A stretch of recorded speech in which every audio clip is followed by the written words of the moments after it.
How's it going, guys?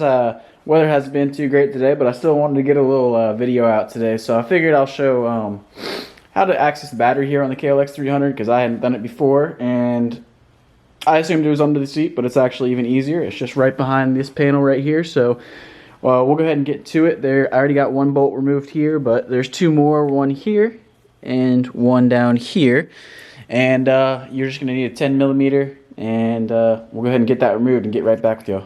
Alright, so now we got all our bolts off here on the side plate, and this will just come off right here, and you will be left with the battery.